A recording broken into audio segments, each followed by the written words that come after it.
Saludos mundo. Somos la banda Alarma de Los Ángeles, California. Y queremos mandarle un saludo a nuestros amigos y las amigas de la comunidad ecuatoriana que están pasando por un momento muy difícil ahorita.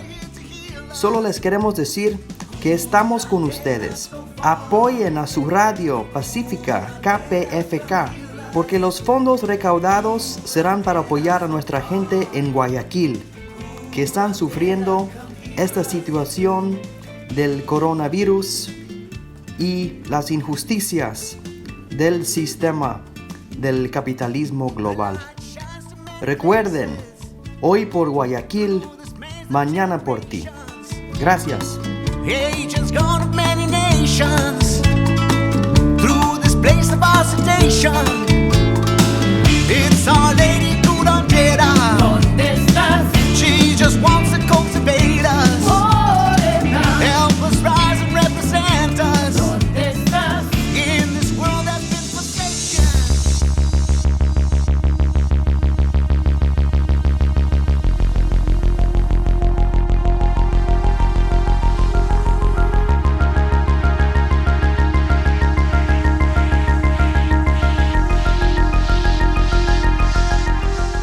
Bienvenidos al programa de Contragolpe. Yo soy José Benavides.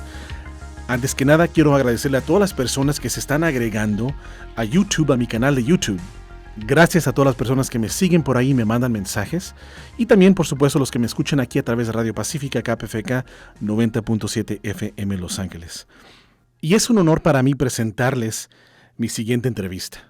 Y la persona que tengo en la línea es uno de los líderes más reconocidos y populares en Latinoamérica. Yo diría también que en el mundo, y la gente le tiene mucho cariño aquí en Estados Unidos, igual que en el Ecuador. Y él es Rafael Correa, que posee 13 doctorados honoris causa gracias a sus aportes ideológicos y teóricos a la tendencia del socialismo del siglo XXI. Las ideas aplicadas al Ecuador no solo sirvieron para ser implementadas en otros países, pero como reconocen movimientos políticos de la misma ideología desde Canadá a Francia. Bienvenidos al programa de Contragolpe, Rafael. Te he visto muy activo en las redes sociales, en canales de televisión, entrevistas, etcétera. Y creo que es tu primera vez aquí en la radio en Los Ángeles, ¿verdad? Bueno, canales como Univisión no me invitan mucho. Pero bueno, qué gusto entonces tener esta oportunidad. Gracias a Radio Pacífico KPFK. Y por medio de esta radio, un inmenso abrazo a la comunidad ecuatoriana en Los Ángeles, a toda la comunidad ecuatoriana y latina en Estados Unidos y al pueblo estadounidense, al que quiero tanto y admiro tanto. Recuerden que yo viví y estudié 4 años en Estados Unidos. Pues muy bien, muchas gracias. Rafael, ¿qué me puedes decir sobre este momento que vive Ecuador y particularmente Guayaquil? Bueno, ese sería el momento que vive el mundo, ¿no? Esta es la más grave emergencia del último siglo, en la influenza o gripe española, ya por los años 1918, 1919. Y sí, para Ecuador es la más grave emergencia de la historia, porque la gripe española pues no golpeó muy fuertemente a Ecuador hace un siglo. Estamos viviendo realmente tiempos inéditos, trágicos.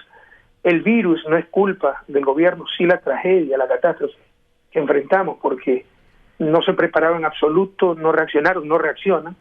Y lo que pasó en Guayaquil desgarra el alma. Guayaquil es mi ciudad natal. Negaban el número de muertos, decían que había 200, yo conocía 10 de esos 200, era imposible matemáticamente. En un país de 17 millones de habitantes, habiendo solo 200 muertos, yo conociera 10. Eran miles de muertos y han reconocido, son por lo menos 9.000 en Guayas. Guayas es el 70% de los muertos de todo el país, entonces el total de muertos estarán alcanzando 15 y 6.000 muertos. Y en un momento dado fue tal la inutilidad del gobierno que no tenía capacidad de recoger a los fallecidos y darles un entierro digno, o permitir ese entierro digno, y dieron ataúdes de cartón. O sea, fue un espectáculo dantesco que destroza el alma. O sea, habló de fosas comunes, pensar que hace unos años inauguramos hidroeléctricas, escuelas espectaculares, carreteros, hospitales, y ahora hablábamos de construir fosas comunes. Realmente desconsolador, pero hay que seguir adelante. En todo caso, la situación es extremadamente grave. Ya se está dando lo peor, lo dijimos hace un par de semanas, porque se están pagando los errores de las semanas anteriores, pero todavía falta, vendrán muchos más muertos. Yo no quiero engañar a nadie, es la realidad. Y también viene una crisis económica tremenda y el gobierno, lejos de preparar al país para enfrentar esa crisis, está tomando medidas o en su inacción está exacerbando esa crisis. Entonces también vamos a tener que sufrir una grave crisis económica. Así es. Las imágenes que se ven a través de la internet y la televisión sobre lo que está pasando en Guayaquil, pues me dolió mucho. Y le platicaba con los compañeros, porque aquí hay una comunidad ecuatoriana muy grande también. Y pues inmediatamente hablé con ellos y dije, tenemos que hacer algo porque las imágenes que están pasando, que lo que está pasando ahí es muy, muy fuerte. Y de hecho nos organizamos estamos tratando de hacer una recaudación de fondos porque para apoyar a Guayaquil de alguna forma, que aparentemente no es fácil durante estos tiempos. Primero, muchas gracias por la ayuda. Siempre habrá lugar para la solidaridad. Pero esto se va a resolver con políticas públicas. En Ecuador han estado ausentes o han sido totalmente equivocadas. Hablemos del caso de los ataúdes. En el 2016 tuvimos un terremoto muy fuerte, casi 8 en la escala Richter. En pocos segundos tuvimos más de 600 muertos. A ninguno le faltó ataúd, identificación, entierro digno. ¿Cómo es que ahora no se puede atender aquello? En estado de excepción, tú puedes requisar cualquier empresa, es como estar en guerra. Yeah. Si tiene una empresa de ollas de acero, le ordenas a esa empresa producir municiones para nuestros soldados, para defender a la patria. Y después veo cómo, cuándo le pago. Pero le ordeno que me produzca municiones. Si supuestamente faltaban ataúdes, se podían requisar empresas de muebles y ordenarles que hagan ataúdes. No. Hablaron de enterrar a los muertos en fosas comunes, no los recogieron 4 o 5 días, la gente con sus 2 padres muertos en su casa. Escenas, pero desgarradoras, como te decía.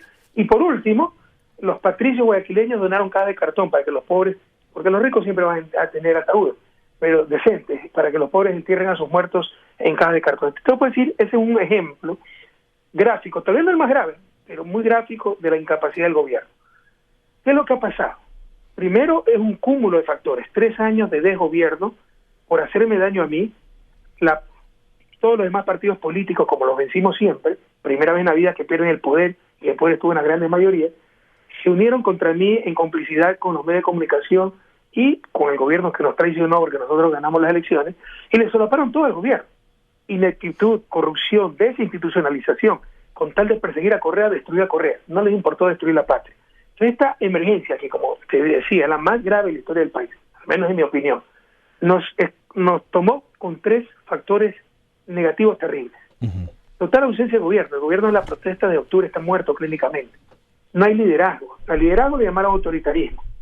Y al reparto de la patria, cual botín entre piratas, poniendo a los peores en las diferentes instituciones del Estado, le llamaron diálogo. Y esta emergencia nos toma con un gobierno ausente, desinstitucionalizado el Estado, y a la cabeza de la función del Estado la gente más incapaz, realmente gente incapaz. Primer factor. Segundo factor, por contradecir a Correa, cambio de modelo económico, traicionando lo que el pueblo eligió en las urnas, se dedicaron a desmontar todas nuestras políticas, entre ellas la política de salud. Dijeron que era populismo hacer hospitales. Despidieron a miles, 12.000 funcionarios del sistema de salud, entre ellos miles de médicos. Terminaron el convenio con Cuba por fundamentalismo ideológico y por odio a Correa, porque yo le había hecho ese convenio. En diciembre de 2019 regresaron 400 médicos cubanos a Cuba, que trabajaban en Ecuador, en los lugares más recónditos. Se nos encontró con un sistema de salud totalmente debilitado. Wow. Segundo factor. Tercer factor, nos encontró con una economía destruida, ya desde antes del coronavirus, por las malas políticas económicas. Por ponerle un ejemplo, porque no es que son factores externos, no es que se había derrumbado en el 2019 uh-huh. el precio del petróleo, es mal manejo económico. Le pongo un ejemplo. El año pasado decrecimos 0.5%, pero los bancos rompieron un récord histórico. Nunca en la vida han ganado tanta plata. Más de 600 millones de dólares, lo cual por una economía como la ecuatoriana es tremendamente fuerte. Y esa plata la mandaron fuera del país. Entonces se nota que el deterioro de la economía es porque cogobiernan ciertos grupos y solo buscan políticas no para el bien común, sino para lucrar ellos. En este caso los banqueros, que pese a la recesión que ya vivimos, rompieron récord en utilidad. Entonces, tercer factor, una economía destrozada. Bueno, puede ser que te tome una emergencia con esos 3 factores negativos. Reacciona, no reaccionar.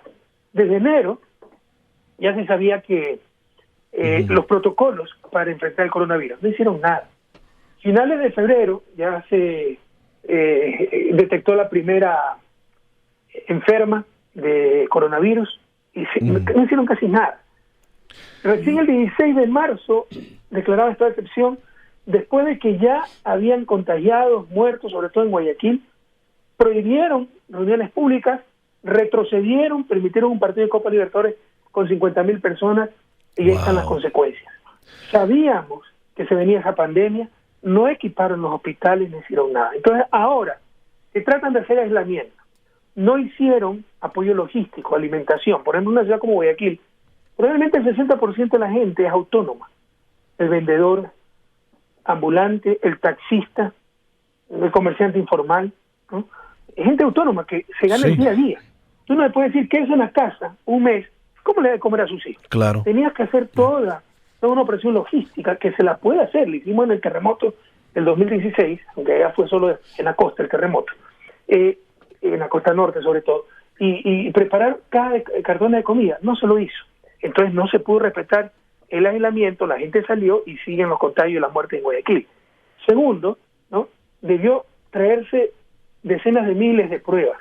Lo peor es que dijeron que las traían. No han mentido. Dijeron que traían 2 millones de pruebas. Era falso. De un país como Ecuador, aquí no hay inventado el agua tibia, los protocolos estaban claros. Es aislamiento, distanciamiento social y pruebas y más pruebas para detectar a los contagiados asintomáticos y detectar también la red de contagio. Entonces, esa persona que no sentía nada, José Benavides, resulta que ha tenido coronavirus. José estuvo en la radio y estuvo en la iglesia cristiana. Entonces detectamos a sus colegas de radio, encontramos a sus compañeros de iglesia y le decimos, háganse las pruebas y vemos si están contagiados o no, y aislamos esa red de contagio. Eso es lo que se ha hecho en todo el mundo para contener el coronavirus. Bueno, en Ecuador no se hicieron esas pruebas. Rafael, Ecuador debería tener unas 100.000 pruebas hechas, no llegamos ni a 30.000. Tercer factor, José, déjame acabar, lo curativo. Sí. Se sabía que se necesitaban respiradores, no equiparon los hospitales con respiradores, no recontrataron los médicos, y dijeron que no tenían dinero, y luego pagaron deuda externa. Es decir, si había plata para pagar deuda externa, pese al motivo de fuerza mayor que vivíamos, que era justificativo para no pagar, y no equiparon los hospitales. Entonces, no solo que tenían ya destrozado el país, sino que no reaccionaron adecuadamente frente a la pandemia. Sí, la deuda externa tampoco, no estamos hablando, eran ¿qué? 324 millones de dólares, algo así, una cantidad. Pero con esos 324 millones se podían hacer aproximadamente 8 millones de cajas de comida para llevar a la familia. La realidad porque no. Una caja de comida para una familia tipo ecuatoriana una semana te cuesta unos $40 al pro mayor. Y no entiendo tampoco por qué si todos los economistas, inclusive creo que la asamblea ahí en Ecuador recomendó que no se pagara. Inclusive el FMI dijo, no, pues no lo paguen. No entiendo cuál era, qué fue la razón, ¿no? Por hacer ese pago. Pero la razón, José, déjame reflexionar, que lo que tú dices es tremendamente importante. La razón es que son ellos mismos los tenedores de deuda. Hay un conflicto de intereses brutal, ¿no? Ellos mismos, los grandes bancos, los que están cogobernando, son los tenedores de deuda. Primera razón, intereses creados. Segunda razón, que tiene mucho que ver con la primera, porque se convencen de lo que quieren creer, porque les beneficia. Son fundamentalismos. O sea, luego de eso, atrasaron salarios. Entonces, está bien no pagarle a los trabajadores, que técnicamente se llama remuneración del trabajo, pero sí está bien pagar deudas, que se llama remuneración del capital. ¿Por qué? ¿Quién te dice eso? Por el contrario, las prioridades éticas te dicen primero atiende al ser humano y luego al capital. Entonces, no hay razón ética ni técnica para que hayan pagado deuda externa y atrasado salario. Tan solo política, porque son los mismos tenedores los que cogobiernan. Esto no está confirmado, pero porque mencionaste que una persona, el primer caso, pero también he escuchado a través de mucha de la comunidad ecuatoriana que llama a los programas que producimos y dice, no, que mucha de la culpa también lo tuvieron mucha de la gente pues de la alta sociedad que pues decidieron tener una fiesta, lo cual no me sé los detalles, pero hubo una fiesta. Y aparentemente, pues ahí hubo muchos contagios de personas que llegaron de España. ¿Se puede confirmar esta información o es solamente rumores? Es confirmadísimo. Te estoy hablando de la primera persona que se detectó oficialmente con coronavirus, que fue una mujer que vino de España, ya mayor, vivía en Los Ríos y falleció. Y falleció también su hermana. Y por esas cosas de la vida, es tía de la directora de nuestro movimiento político. Le conozco muy bien el caso. Pero además, ya en cuarentena, ¿no? Ya restringidas las reuniones, en el mes de marzo se hizo un matrimonio de la alta sociedad guayaquileña y mucha gente vino de España para ese matrimonio y vino con el virus. Entonces eso ayudó a propagar el virus, sobre todo en un sector que se llama San Borondón, que es donde vive la gente más rica del país, o de Guayaquil al menos, es la más rica del país también. Entonces hubo muchos contagios en San Borondón. Es correcto lo que te están diciendo. Interesante. Y Rafael, otra cosa, ¿qué opinas tú sobre las diferencias en cómo ha manejado Venezuela la situación del coronavirus? Porque estamos viendo unos números muy bajos. No sé si ahí en realidad si están reportando lo que es real o es simplemente tiene una estrategia totalmente que está funcionando. ¿Qué opinas tú de la forma que lo está manejando, digamos, en este caso Venezuela, que es tan criticado a través de aquí, bueno, por lo menos aquí en Estados Unidos y dos gobiernos de derecha en Latinoamérica? Conozco bien el caso de Venezuela, ¿no? Y tienen unos 300 infectados y son cifras reales y 10 muertos, con el doble de población de Ecuador. Ecuador tiene 15.000 y 16.000 muertos con 17 millones de habitantes. Venezuela tiene con 35 millones de habitantes, 10 muertos. ¿Por qué? Porque respetó el aislamiento. Ellos ya, por el boicot, tienen un sistema de atención con cajas de comida a la gente. Tienen un gran sistema de Big Data, datos masivos, para estar en contacto con la gente. Saben enseguida quién tiene una necesidad, etcétera. Entonces pudieron mantener el aislamiento, primero. Segundo, pudieron hacer pruebas, miles de pruebas. Los médicos iban a las casas a detectar los contagiados. Entonces fueron muy eficientes en esto porque dan prioridad a la vida. En esta crisis se muestra quién es quién. Estados Unidos, Trump, tanta soberbia, boicot a Venezuela, que no sirven para nada. Estados Unidos, los países del mundo con mayor cantidad de muertos. Así Venezuela, el país de América Latina que mejor ha combatido la pandemia. O sea, eso es objetivo, eso es sin lugar a dudas. Eso es estadística, ¿no? ¿Y por qué? Porque le dan prioridad a la vida que a otras cosas, como la actividad económica. La actividad económica es importante. La falta de actividad económica te puede quitar vida. Un desempleo se puede suicidar. Falta de medicina, de bienes y servicios puede acortar la vida de la gente. Pero de inmediato, es claro, si tienes que escoger entre reactivar la economía o salvar vidas, es lo segundo, salvar vidas. Porque además, sin vida no hay economía. O sea, la economía es buscar el bienestar humano. No puede haber bienestar humano si no conservas primero adecuadamente la vida. Entonces eso lo ha hecho Venezuela y lo ha hecho muy bien, pero ahí no hay secreto. Respetó el aislamiento, porque además del aislamiento dieron esa atención en las casas y siguen dando con cajas de comida y aplicaron pruebas y más pruebas y detectaron a tiempo los contagiados. ¿Y qué te parece el apoyo que ahora le están dando a la gente para tratar de aliviar la crisis? Es un desastre. Además que mienten. Cuando salían los videos de Guayaquil, de los muertos en las calles, muertos insepultos, gente que tenía a sus dos padres 3 días en su casa y nadie los fallecidos y no los iban a ver, nos acusaron a nosotros, dijeron que eran fake news, noticias falsas de redes de correístas. Incluso dijeron que hicieron una investigación supuestamente, 13 redes manejadas desde México y abrieron una indagación fiscal, amenazando a nuestra gente con meterlas presas, diciendo que era falso, hasta que tuvieron que reconocer que era verdad. Y solo han mentido, dijeron que habían 2 millones de pruebas. Era mentira. Mira, por eso yo ya no me engaño, a esta altura tengo demasiada experiencia, no tengo ninguna aspiración, no me importa, me importa mi país, no me importa lo que diga la historia, no me importa algo de la historia, porque es lo único que tengo que darle a mis hijos, pero no me importa mi futuro político, nunca lo he entendido, no me importa que digan que estoy hablando por conveniencia, por odio, por racha, no me importa, yo voy a decir la verdad. Y para mí hace rato es claro, que si no hay un cambio de gobierno vamos directo al precipicio. Yo quise apoyar al gobierno, el 16 de marzo cuando decretó el estado de excepción hice un video, pese a la criminal persecución de este gobierno hay que apoyarlo, se necesita unidad, pero 10 días después no daban un centavo más para la emergencia, no daban un centavo más, mintieron con lo de las pruebas, dijeron que no podían equipar hospitales por falta de plata y pagaron deuda externa. Entonces, ¿qué más tenemos que esperar? Entonces, mientras sigue este gobierno vamos directo al precipicio, porque no solo que no hace nada, miente y no para de mentir. Ahí leí ayer que anunciaba el presidente 8 millones de cajas de comida. O sea, ¿tú crees que si hubieran estado preparando eso no lo hubiéramos sabido antes, no lo hubieran avisado antes? Eso no se hace de la noche a la mañana, va a ser mentira. Van a repartir 2.000 cajas y van a tomar la foto y como nadie se las pone a contar van a decir son 8 millones. Pero es eso, solo mentira y nos llevan directamente al precipicio. Y por si acaso, tú preguntaste de las cuestiones laborales. Han mandado 2 leyes. Una no tiene nada que ver con la emergencia. Es una ley que presentaron el año pasado como exigencia del Fondo Monetario, y eso lo sabido, la vuelven a presentar en plena emergencia. Y la otra, que es de ayuda humanitaria, le saca plata a los asalariados, más que al capital, más a la gente que gana un sueldo que a las utilidades empresariales, lo cual es una barbaridad, y el resto, que los trabajadores se arreglen con sus empleadores, mutuamente, bilateralmente. Eso quiere decir que van a aplastar pues, a los trabajadores. Que los deudores se arreglen con los acreedores, van a ser aplastados por los acreedores. Ahí tiene que haber políticas públicas muy claras.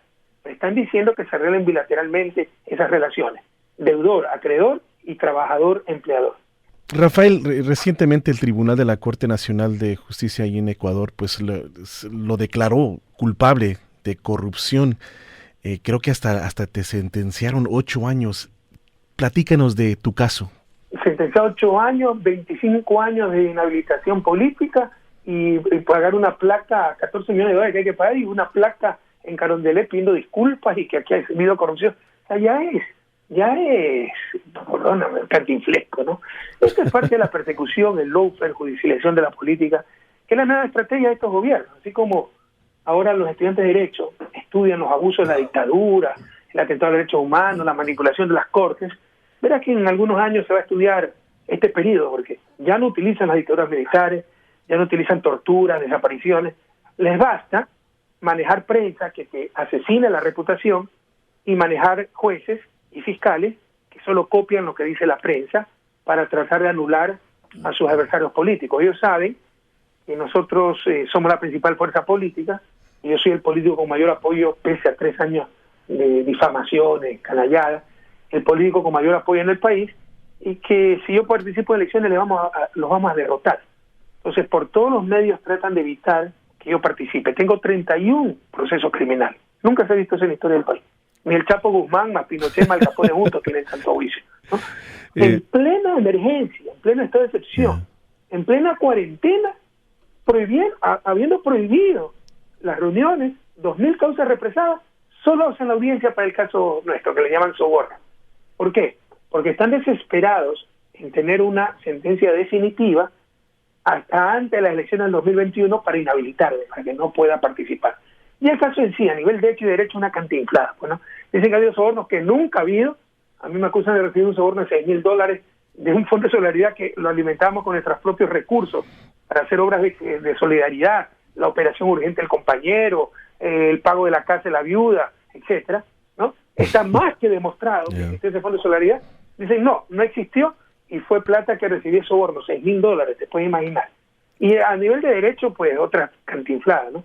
Me acusan de autor mediato, primero por ser jefe de una organización criminal. Como eso se le derrumbó, me ponen como instigador porque tuve influencia psíquica sobre mis colaboradores para que ellos acepten soborno. O sea, ya es ridículo. Psíquica. Pero en el Ecuador de Justicia en estos momentos, ¿no?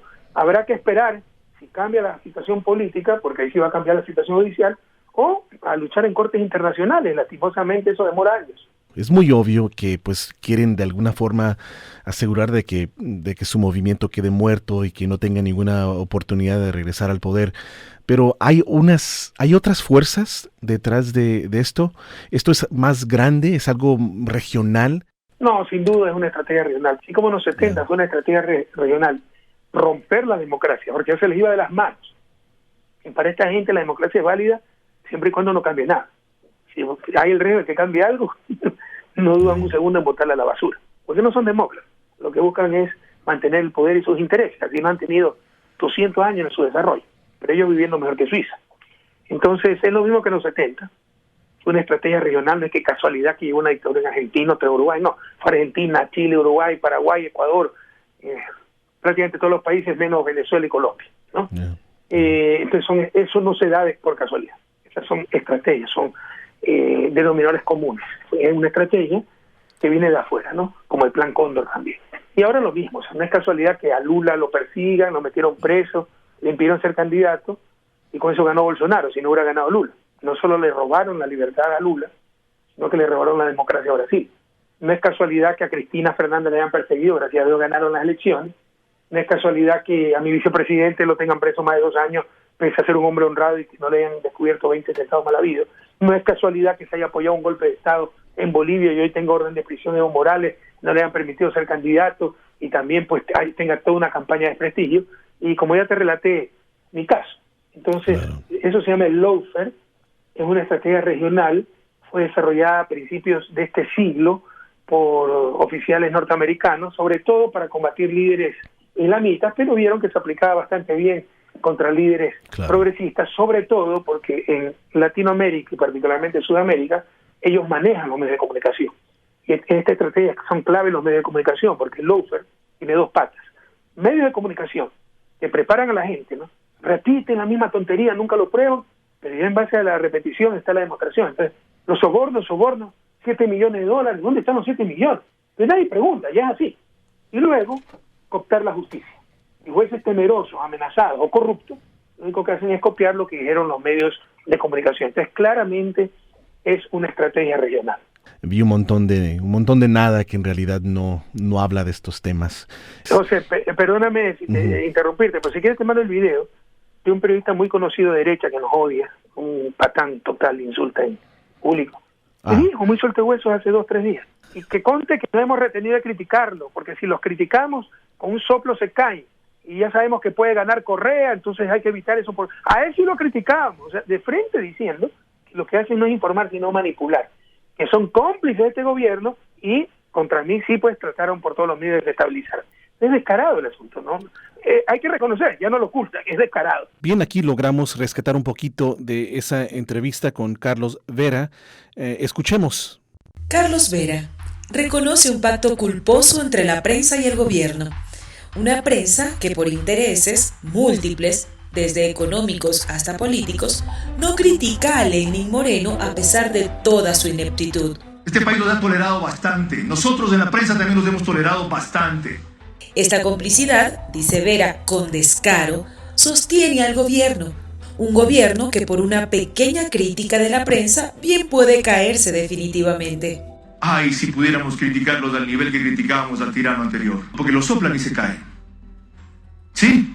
Los soplan y se caen. Y es la prensa la que, como reconoce Vera, magnifica los ataques a Rafael Correa para controlar el riesgo de su posible regreso. Estamos siendo criticados por algunos de que apoyamos al gobierno, de que respaldamos al gobierno. No es eso. Yo no me he olvidado de qué venimos. Y sé que podemos caer si los mismos vuelven al poder otra vez. El cinismo de Vera y toda la prensa, cómplices abiertos de la ineptitud y corrupción de Moreno.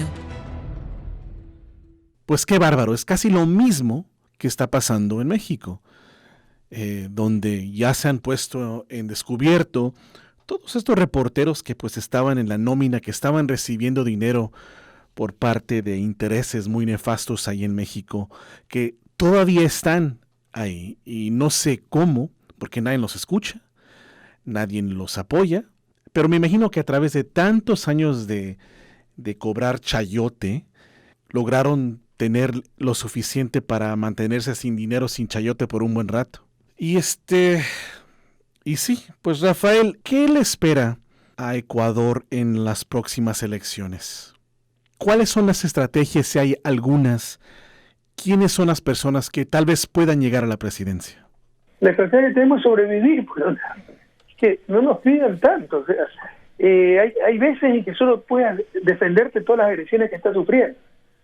Nos quieren eliminar incluso con Progreso Social. ¿Saben con qué argumento? En el 2015, 2016, porque fue un partido que nos prestaron, nos robaron nuestro partido. 3 veces nos impidieron inscribir nuestro propio partido, siendo la principal fuerza política del Ecuador, ¿no? Nos tuvieron que dar espacio en este partido que ya estaba conformado, Compromiso Social Lista 5, y que fue fundado, 2016. Ha participado en 3 elecciones, muy exitosamente. En las elecciones seccionales el año pasado ganamos. En las elecciones presidenciales del 2017 sacaron más del 5% de los votos. Pero ahora dicen que faltaron 11.000 firmas, que 11.000 firmas no han sido válidas, entonces le faltan 11.000 firmas para completar el mínimo. Si eso fuera cierto, después de 4 años de fundado, la conclusión lógica es, bueno, reúna las firmas, a lo sumo, ¿no? Porque ya ha logrado mayor votación que las firmas necesarias. Pero precisamente Spoiler, ¿qué hace eso? Que no le corresponde, le corresponde al Consejo Electoral, pero como está desesperado para eliminar, ¿no? Entonces está presionando muy fuertemente para que el Consejo Nacional Electoral elimine a Compromiso Social. No es que dicen, faltan 11.000 firmas, no importa, ya ganaron 3 elecciones seguidas. No, bueno, llenen las 11.000 firmas. No, eliminen a Compromiso Social, porque quieren impedir que Revolución Ciudadana participe en la elección. De frente a tanto ataque, algunas veces se les olvida, Leonardo, no es fácil esto. Una cosa es contarlo, conversarlo, otra cosa es vivirlo. Como le decía hace un momento que tengo 31 juicios penales. Entonces créeme que la cabeza está en otros lados, y ese es el objetivo, pues, el offer también. No solo tal vez destruirte tu reputación, si pueden meterte preso, sino que no te puedas concentrar, no te puedas dedicar a hacer política, ¿no? Que tengas que estar buscando trabajo por todos lados para pagar a tus abogados, todos los días levantándote para ver qué nuevos juicios te pusieron, hacer escritos. Y yo soy afortunado, porque estoy libre, no me ha faltado el trabajo. Pues la gente en Guayaquil, Jorge, más de 2 años preso. Gente perseguida, tiene que gastar decenas de miles de horas en abogados sin trabajo. Entonces, no es tan fácil. Sí, eso es hablen mucho de estrategia. En este momento hay que seguirnos organizando.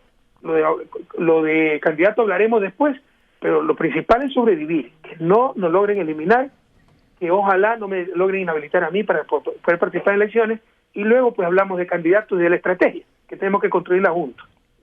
Sin duda, esa es una estrategia, Rafael, que aquí también se usa mucho, ¿no? Te ponen caso tras caso tras caso, te mantienen en las cortes y la idea es agotarte hasta que te acaben, haz de cuenta. En Estados Unidos se usa eso, no sabía claro, de aquello. Claro, aquí porque en Ecuador esto es inédito, no ha habido... Claro, cuando tienes enemigos... No recuerdo época en que se haya hecho esto.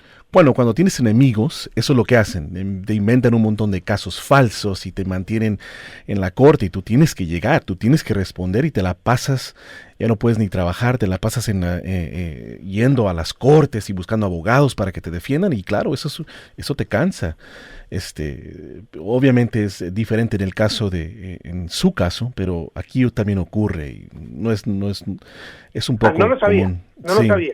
En Ecuador te puedo decir que sí, o sea, de repente cuando se peleaban entre ellos mismos, salió el uso de meter un juicio, salió a hablar de meter un juicio, pero después arreglan y todo se calma. Claro. Con los que siguen y cada vez más juicio y tratar de lograr realmente una condena, inhabilitarte por vida, es contra nosotros, porque somos un verdadero peligro para su sistema. Un sistema que nos ha tenido en su desarrollo 200 años. Rafael, perdón que te haga esta pregunta, pero ¿qué es de la vida de Julian Assange? ¿Has sabido algo? ¿Le has seguido la pista? ¿Has estado leyendo lo que ha ocurrido con él recientemente? Sí, y también tengo información por medio de mi abogado que trabaja con Baltasar Garzón, que además es un buen amigo mío, que es el abogado de Julian Assange. Que, por ejemplo, mi abogado belga, yo tengo que trabajar para abogado belga, abogado en Ecuador, abogado en España para Naciones Unidas, para esas cosas. Bueno, me dice mi abogado que lo vio muy mal, ¿no? Lo vio muy mal, está aislado, muy mal psicológicamente y no es para menos. Lo amenazan con extraditarlo a Estados Unidos, allá le pueden esperar 175 años de prisión por denunciar crímenes. El perseguido es él, no los criminales, es algo increíble, ¿no? Entonces temo que Julian Assange no se encuentra bien. Rafael, ¿hay otra cosa que quieras agregar que tal vez no te hemos preguntado? No, solo agradecer de nuevo esta oportunidad, darle un inmenso abrazo a mis hermanas y hermanos ecuatorianas y ecuatorianos en Estados Unidos, pedirles que se cuiden, esto es serio. Y a toda la comunidad latinoamericana un gran abrazo. Y como les decía, miren, yo no engaño ni me engaño, estoy viejo para eso. Esto es durísimo y tal vez lo peor está por venir. Tenemos una gravísima crisis sanitaria, el virus no es culpa del gobierno, la catástrofe sí, sino viene una gravísima crisis económica. Con eso puede venir una crisis humanitaria, gente que salga a las calles sin trabajo, buscar comida por cualquier medio. Con eso se puede ir lo poco que queda del Estado de Derecho, de instituciones democráticas. Entonces, ojalá esté equivocado. Pero yo creo que si no cambia el gobierno, vamos directo al precipicio. Están cosechando lo que sembraron 3 años. 3 años mantuvieron un inepto, un corrupto, con tal de que destruya a Correa. No nos destruyeron a nosotros y destruyeron a la patria, y hoy nos encontramos llorando lágrimas de sangre. Pero pese a todo, y trato de ser realista, objetivo, pero jamás perder la esperanza. Tengamos fe que siempre hemos salido adelante como país, saldremos nuevamente adelante, pero no los quiero engañar, esto ya está siendo extremadamente duro, y tal vez lo peor está por venir y será aún más duro. Hay que resistir, hay que aguantar, hay que salir adelante, y hay que tomar medidas también. Cuídense, cuiden a su familia y que Dios me los proteja a todos, ¿no? Un inmenso abrazo. Pues muchísimas gracias, Rafael. Te lo dice un mexicano que ha vivido en Estados Unidos casi toda su vida, y sé que muchos latinoamericanos, ya sean mexicanos, centroamericanos, sudamericanos, inclusive anglosajones, le tienen mucho respeto. Y pues aquí la comunidad latinoamericana, la programación en español, la Asociación de Programadores en Español y su servidor José Benavides, pues estamos aquí tratando de recaudar fondos para Guayaquil, Ecuador, comenzando el 19 de mayo. Esperamos tener otra oportunidad para entrevistarle más adelante. Le anticipo las gracias, es mi ciudad natal, Guayaquil. A mí me desgarra el alma ver la situación de Guayaquil, ¿no? Esto también les derrumba el supuesto modelo exitoso. Hay una gran diferencia entre Guayaquil y Quito, cómo se ha enfrentado la pandemia, por la diferencia en cuanto al alcalde. Guayaquil se enfrentó todo muy mal y se le derrumbó el supuesto modelo exitoso, que era puro cascarón, como siempre lo dijimos. En todo caso, como guayaquileño, les agradezco mucho su preocupación, les agradezco mucho su solidaridad. Siempre habrá lugar para la solidaridad, siempre será bienvenida esa ayuda, pero recuerden, lo más importante son las políticas públicas que lastimosamente todavía no existen en Ecuador. Pero muchas gracias en nombre de mi ciudad, muchas gracias en nombre de mi país. Hoy por Guayaquil, mañana por ti.